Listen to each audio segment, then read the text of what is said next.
여론조사를 통해 민심을 읽어오는 시간, 민심은 숫자다 시간이 돌아왔습니다. 오늘도 오피니언 라이브 윤희용 여론분석센터장, 리얼미터 권순정 조사분석실장 나왔습니다. 어서 오십시오. 안녕하십니까. 대통령 국정수행평가 굉장히 많이 올랐다고 하던데 살펴볼까요? 많이는 안 올랐고요. 그래요? 네. 네, 지난주에 긍정평가가 1.5%포인트 올라서 49.5%이고요. 부정평가는 45.4%입니다. 그러니까 지금까지 지난주를 제외하고 그 이전에는 그 긍부정의 격차가 오차범위 내에 팽팽했거든요. 근데 오차범위를 이제 밖으로 벗어났습니다. 그래서 지금 보면 지난주에 이제 그 오슬로 연설이라든지 그리고 그 스웨덴 이제 의회 연설이라든지 상당히 호평을 많이 받았습니다. 그리고 각종 이제 그 스웨덴 그 제약 그 회사의 투자 유치라든지 부산 헬싱키 직항 노선 개선이라든지 각종 경제 관련 이제 외교 이 부분들도 상당히 보도가 많았고요. 그리고 무엇보다도 이제 대북 이슈와 관련해서 여러 이제 조화라든지 그런 부분들을 해서 문 대통령과 연관된 보도가 상당히 많았는데 아무래도 한마디로 이제 요약을 하면 순방 효과가 아닌가. 예. 오랜만에 순방 효과가 나타났다 이렇게 봐야 될 것 같아요. 원래 해외 순방, 대통령이 해외 순방 가면 어느 정부나 지지율이 좀 오르잖아요. 네, 그렇죠. 이제 왜냐하면 일단 세 가지 효과 굳이 얘기하면은 세 가지 효과가 있는데요. 뭐냐면 주목을 받게 됩니다. 주목 효과라고 할 수 있을 텐데 어쨌든 국내에 이제 있을 때보다 외국에 나가게 되면 각종 미디어에서 상당히 이제 조명을 대통령에 대한 조명들을 하기 때문에 관심도가 높아지는 측면이 있겠고요. 또 한 가지는 이제 지도자 효과라고 할 수가 있어요. 뭐냐면 외국에 나가서 대한민국을 위해서 일을 하는구나, 열심히 일을 하는구나라고 하는 국가를 위해서 일한다는 지도자상이 각인이 되거나 강화되는 효과가 있습니다. 거기에다가 이제 실제 가서 다른 나라와 어떤 이제 계약 관계라든가 이런 성과를 거두게 되면 그런 이제 성과 효과도 나타나게 되는 것이죠. 이런 것들이 복합적으로 나타나게 되니까 어쨌든 대통령들의 해외 순방에 일반적으로 국정 지지율이 상승하는 이제 현상들이 나타나는데요. 이번에 아주 크게 나타나진 않았습니다만은 여러 가지 국내 정치적 제약상 있음에도 불구하고 일정 부분 그 효과를 문재인 대통령이 얻은 것으로 분석이 됩니다. 예. 재밌는 것은 지난주에 중앙일보에서 대통령의 해외 순방을 유람이라든지 놀러 다닌다는 식으로 해서 폄훼 논란이 있었습니다. 예. 근데 그게 있자마자 바로 여타의 어떤 그 보도라든지 그런 순방 그 보도가 상당히 많이 확대되었거든요. 예. 그리고 그런 부분들이 평화라든지 경제 이 부분들에 좀 유권자들이 느끼기는 알짜로 느끼는 부분도 상당히 많았어요. 그러니까 미묘하게 대비 효과도 있지 않았나 그렇게 보입니다.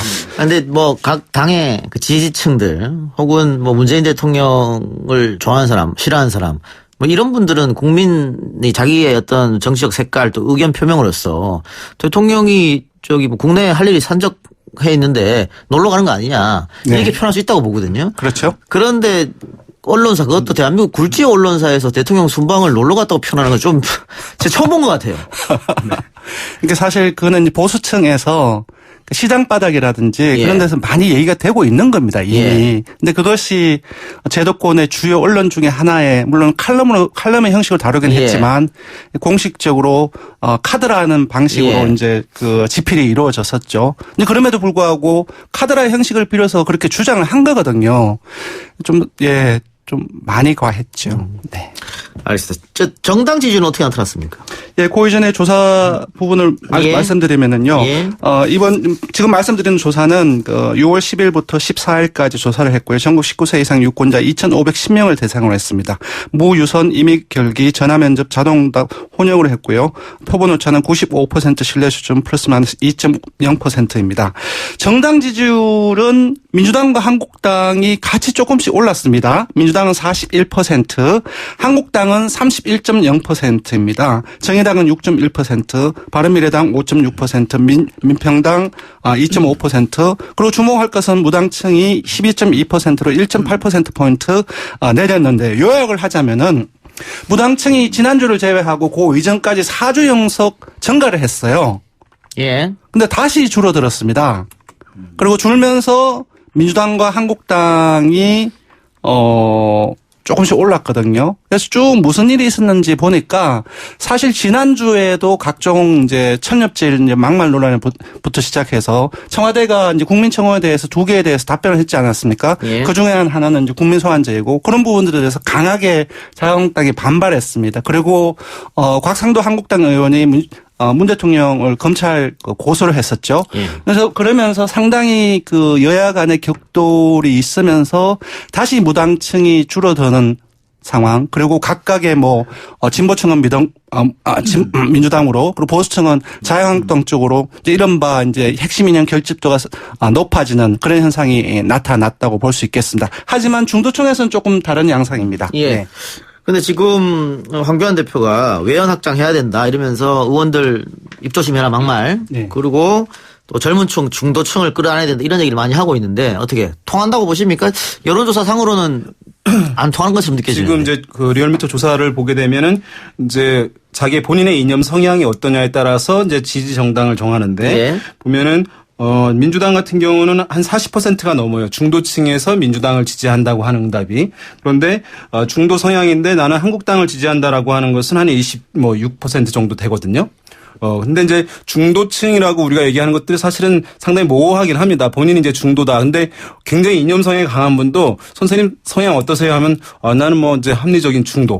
이렇게 이제 얘기하시는 분들도 예, 있기 때문에 예. 실제 여론조사 지표에서 이렇게 지지정당 같은 경우에 이념 성향을 분석할 때 한 30%는 넘어야 중도층이 일정 부분 반응하고 있다라고 얘기할 수 있을 것 같아요. 예. 그러니까 지금은 한국당은 아직 중도층이 20%밖에 20%대에 머무르고 있는 상황이기 때문에 중도층이 한국당에 대한 지지를 보낸다거나 또 마음을 활짝 열고 있다라고 하기에는 이제 아직 이른 상황이라고 할 수 있습니다. 그리고 황교안 대표가 지금 말씀하신 대로 이제 중도층을 끌어안기 위해서 여러 가지 조치들, 선택들을 이제 하고 있습니다만은 황교안 대표의 보수 이미지 워낙 강하기 때문에 사실 이것들은 여러 가지 한국당이 또는 황교안 대표가 주도하는 어떤 프로그램 등을 통해서는 좀 제약이 좀 있을 수밖에 없는 상황이기 때문에 결국에는 중도층들이 반응할 수 있는 새로운 인물들을 영입하느냐, 간간에 최근에 미디어에서 많이 주목을 받았던 홍정욱 전 의원이라든가 이런 이제 중도층이 반응할 수 있는 새롭고 참신한 그리고 어떤 이념적으로 많이 경도되지 않은 인물들을 영입을 함으로써 중도층과 젊은 층들이 이제 반응을 보일 수 있느냐 그 메커니즘으로 갈 수 있는 것이지 지금의 이제 한국당의 모습이라든가 지도부의 모습으로 중도층을 포섭하는 데는 여러 가지 좀 제약이 있을 수밖에 없는 상황일 것이다 이렇게 보입니다. 네, 첨언을 하자면은 사실 지난주는 아까 두 정당이 조금씩 다 올랐고 그리고 각각의 핵심 이념 유권자층에서 올랐다고 했지 않습니까? 근데 중도층에서 살짝 다른 게 상당히 재밌어요. 사실 4월 말까지만 하더라도 민주당과 한국당의 중도층에서 지지율이 약 5%포인트 내로 붙었습니다. 35대 30으로. 근데 지난주 조사 결과를 보면은 한 40%대 초반부터 20%대 중반으로 약 15%포인트로 벌어졌거든요. 예. 또 이 현상은 지난주에 있었던 것이 아니라 5월 한 마지막 주부터 6월 1, 2주 차까지 해서 계속 나타나는 현상입니다. 이런 경향들을 봤을 때 제가 봤을 때는 지난주까지 막말 논란이 상당히 많았습니다. 청년들도 있었고 그리고 대중들이 청와대에 대한 직접적으로 청와대를 공격하는 부분들 상당히 빈도가 높았는데 그런 부분들에 대한 중도층에서 공감을 이끌어내기 좀 힘들지 않았느냐. 그래서 한마디로 요약을 한다고 한다면은 중도층마저도 공감하기 힘든 막말이라든지 대청와대 공세 이런 부분들이 자기 핵심 이념 보수층의 결집도는 높일지 모르겠지만 그게 지속되고 하다 보니까 중도층에서 이탈됐던 부분들이 있지 않느냐. 그 부분들은 이제 아까 말씀드렸 하셨던 그 황교안 대표의 어떤 향후 어떤 인력 보충이라든지 그런 부분들과 다 연관이 되어 있다고 생각합니다. 그래서 황교안 나경원 투톱이 아마 고민이 많을 것 같기도 한데요. 네. 그 홍문종 의원이 이제 아직 탈당계를 쓰진 않았습니다만 탈당할 것처럼 보이죠. 그리고 이제 소위 말해서 친박 신당을 만든다 이런 얘기인데 박지원 의원이 20석은 할 수 있을 것이다 이런 진단을 내렸습니다. 어떻게 보십니까? 여론조사 전문가로서? 글쎄요. 지금 어쨌든 정치 상황이라는 것은 이제 이후에 또 어떻게 전개되느냐에 따라서 변화 가능성이 있기 때문에 그 가능성이 전혀 없다 또는 이제 높다 이렇게 얘기할 수는 없는 상황인데요. 지금의 지표상으로는 이제 그것이 쉽게 실현되기는 이제 쉽지 않은 그런 상황이라고 할 수 있습니다. 과거에 이제 친박 연대 얘기를 많이 하는데요. 그때 당시에 이제 정당 지지율, 비례대표 정당 지지율을 13% 정도 얻었었어요. 당시에는 어쨌든 영남권 주변으로 인해서 주변에서 어쨌든 이제 그 친박연대 후보들을 선택하는 것에 대한 부담이 없었어요. 왜냐하면 당시에 보수정당 후보가 당선될 수 있는 것이기 때문에 마음 편하게 이제 그 영남 지역의 보수 성향층 유권자들이 친박연대 후보들을 뽑는데 뭐 주저함이 별로 이제 없을 수 있는데 다가오는 총선 같은 경우는 이제 이렇게 봐야 될 것 같아요. 뭐냐면은 지금 목표가 뭐냐면 그 당시에 이제 친박연대를 하면서 박근혜라고 하는 이제 미래의 인물을 보호하는 기류와 연결되는 것인데, 내년에 치러질 총선 같은 경우는 야당 입장에서는 여당인 지금 민주당, 그다음에 여권을 견제하는 것이 이제 가장 큰 목표일 수밖에 없는 것이거든요. 그렇게 되면 야당의 표를 분산했을 때 그 목표를 달성하기 어렵다는 것이기 때문에 과거에는 진보 진영에서 전략적 표심들을 많이 얘기했는데 그 전략적 표심이 보수 진영에서도 나타날 가능성이 있게 되면 군소 정당으로 아무리 이제 이런 이제 친박연대 비슷한 정당이 만들어진다 하더라도 그걸로 대거 표심이 이동할 가능성은 현재로서 높지 않다고 보는 것이 네. 합리적인 네. 예상이라고 할 수 있습니다. 한마디만 드릴게요. 박지원 대표는 여우입니다, 여우. 예. 예, 그걸로 이제 아까 뭐 20석도 할 수 있다. 예. 그 말을 평가할 수 있을 것 같아요. 정치 구단의 말을 고지고대로 듣지 마라 이 말씀이군요. 맞습니다. 예.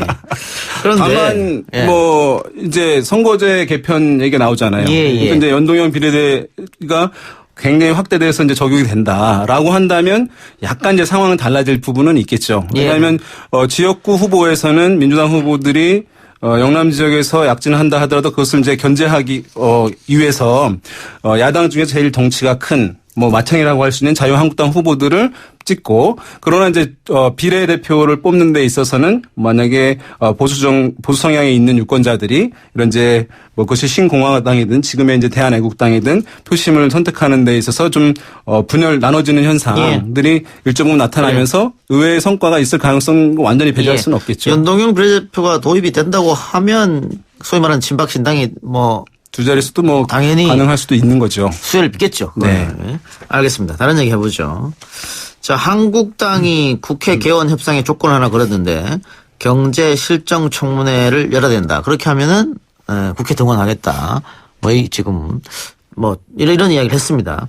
관련해서 여론조사 한 게 있죠. 예, YTN으로 이것도 리얼미터가 조사를 했는데요. 지난주 금요일 날 전국 19세 이상 성인 남녀 500명을 대상으로 했는데요. 한국당의 경제청문회 요구를 찬성한다. 해야 된다라고 하는 찬성 의견은 31%가 나왔고요. 반대한다는 의견이 55.4%가 나왔습니다. 그러니까 세부적으로 보면은 이게 또 이제 진영에 따라 그리고 어느 정당을 지지하느냐에 따라 찬반이 엇갈리긴 하는데 그것들 다 모아봐도 대부분의 지역이라든지 계층 모든 지역은 전부 다 답니다. 그리고 50대와 전 연령층 이게 다 포함해서 대부분이 반대쪽으로 많이 기울어져 있습니다. 그 지금 이 조사를 보게 되면은 아마 한국당으로서는 상당히 이 조사 결과를 보고 좀 당혹했을 가능성이 있어 보여요. 예. 왜냐하면 어쨌든 경제 지금 성과가 좋지 않다, 경제 상황이 좋지 않다고 하는 것은 국민들 많은 경우에 지금 공감하고 있는 상황이잖아요. 그렇기 때문에 그 기류를 받아서 한국당에서는 등원의 조건으로 경제청문회를 요구하고 있는 그런 상황인데, 그러면 전폭적인 어쨌든 국민적 지지가 있을 거라고 아마 예상했을 가능성이 있어 보이는데, 실제 지금 이제 권 실장님께서 말씀하신 조사 결과를 보게 되면 한국당에서 요구하는 경제청문회 요구하는 것을 찬성하는 국민적인 이 지지 퍼센트는 31%잖아요. 예. 한국당 정당 지지율 수준에 그치고 있는 상황이에요. 똑같네요. 예. 네. 그러니까 사실은 지금 국민들이 경제 상황이 좋지 않은 것은 인정하는데 그것이 지금 정부 여당의 탓만이라고 보지 않는다는 것이 하나의 의미가 있는 것 같고, 또 한 가지는 그 여부를 떠나서 청문회를 요구하는 것 넘어서 국회의원은 국회에 들어가서 어쨌든 정책을 경쟁을 하든 법안을 어떻게 이제 경쟁을 하든 모습으로 하는 것이 맞지, 그것이 등원의 조건으로 이런 것을 하는 것은 바람직하지 않다는 인식이 우리 국민들 사이에 상당히 강하게 좀 형성되어 있는 것을 이 조사 결과에서 좀 보여주고 있다고 보겠습니다. 덧붙이면은 자유한국당이 주장하는 경제청문회는 정치 공세다 이렇게 생각하고 있는 것도 같아요. 그렇죠. 그렇죠. 그리고 이 조사가 이루어졌던 지난주의 상황을 좀 봐야 됩니다. 예. 그러니까 계속 이게 국회가 안 열리면서 기본적으로 국민들 같은 게 지쳐 있는 상황이었거든요. 왜 안 열리냐고. 근데 그런 상황 속에서 프레임 자체가 자유한국당이 등원하지 않는 논거보다는 정부 여권은 이제 이쪽에 해야 된다. 어떤 일이 있어도 이쪽으로 쏠릴 수밖에 없는 상황이었던 것 같아요. 지난주의 상황이. 근데 대구 경북 지역에서도 반대가 높네요.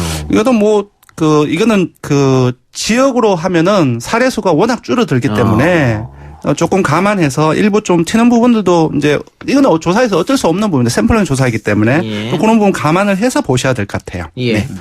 그러면 개원 합의, 국회 개원 합의할 때 자유한국당을 제외하고 개원 합의 정당만 국회 소집하자. 네. 이 조사는 어떻게 나왔습니까? 이거는 이제 오마이뉴스 의뢰로 지난주 화요일 날 됐습니다. 좀 비슷합니다. 다 빼고 개원 합의라는 건 사실 이제 자유한국당을 제외하고 나머지 4당인데 요 나머지 4당만 하는 국회 소집을 찬성이 53.4%, 반대가 38.5%입니다. 그러니까 반대가 아까보다는 조금 더 이제 올라왔네요. 오르긴 했지만 그래도 전반적으로 본다고 한다면 찬성 쪽으로 그러니까 4당만 하는 그쪽으로 쏠려 있다고 봐야 되겠습니다. 네.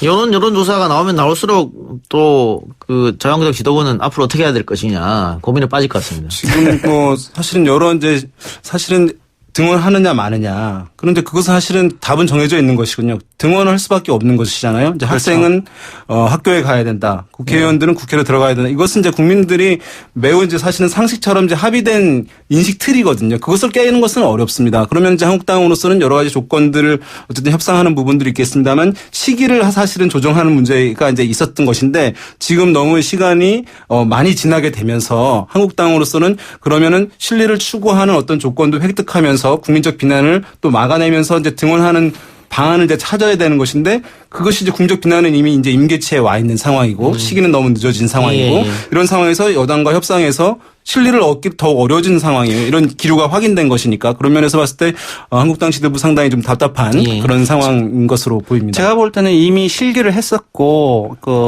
지난달 말 한 25일경이었나요? 민생 대투쟁 이것이 종료되는 시점이었잖아요. 그때 복귀를 했어야 된다. 그때 복귀를 했어야 된다고 생각해요. 네. 자,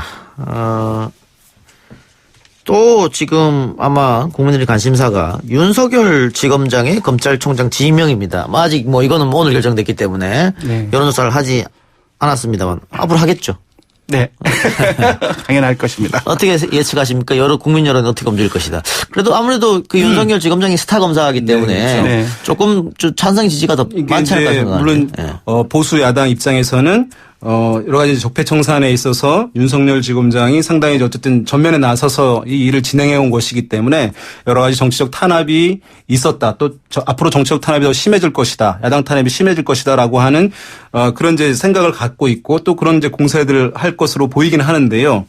생각만큼 어쨌든 이제 그 윤석열 지검장의 검찰총장 지명에 대해서 국민적 기류가 나쁘지는 않을 것으로 보여요. 왜냐하면은 윤석열이라고 하는 것은 방금 진행자께서 말씀하셨지만 지난 국정농단에 대한 그런 처리 과정들을 다시 한번 국민들에게 상기시키는 효과가 있는 거예요. 예. 그러니까 지금의 변화된 정치 상황에 대한 인식이 아니라 다시 그 당시로 돌아가게 하는 문제를 발생시키는 것이거든요. 그렇게 되면 좀 더 어떤 적극적인 국정농단에 대해서 적폐청산이라든가 이런 거 적극적으로 해야 된다는 것을 국민들의 인식이 다시 한번 환기되는 것이기 때문에 그런 효과를 가미시키고 증가시킨다는 점을 봤을 때는 아마 우호적 기류가 다소 더 높을 가능성이 있지 않을까라고 예상해 봅니다. 제가 한마디만 드릴게요. 국회가 지난번 리얼미터 조사에서 신뢰도가 1.8%라고 해서 엄청나게 회자가 되었었거든요. 거의 비슷한 신뢰도가 법원 쪽이었어요. 예. 그리고 지금 같은 경우 최근에 버닝썬이라든지 장자연이라든지 김학이라든지 이른바 특권층 3대 의혹 이 부분들에 대한 검찰 과거사의 조사 결과의 부분들에 대한 불신이 상당히 많이 높았지 않습니까? 예. 그리고 밝히지는 못하겠지만 법무부라든지 그런 쪽에서의 어떤 중앙행정부처 평가에 따르면은 사실 거의 최저 수준에 나와 있습니다. 그 이유는 뭐라고 생각하느냐? 그러니까 정치 보복 프레임이라든지 그런 것보다는 기본적으로 그 검찰 개혁이라든지 그런 부분들 제대로 못하고 있다는 강한 비판 요인이 많다고 생각하거든요. 그런 부분들 생각한다고 한다면은 보수층에 완전히 오른쪽에 가 있는 사람을 제외하고 보수층의 일부라든지 중도층의 대부분들은 이번 인선에 대해 상당히 긍정적으로 평가할 가능성이 높다. 예. 네. 팟빵 앱으로 토리랑 달량님 인천 103-1번 버스 탔는데 이동형이 뉴스 정면 승부 나오네요. 기사님 짱 하셨는데 기사님 감사하고요. 두 분 말씀 오늘 여기까지 듣겠습니다. 수고하셨습니다. 네, 감사합니다.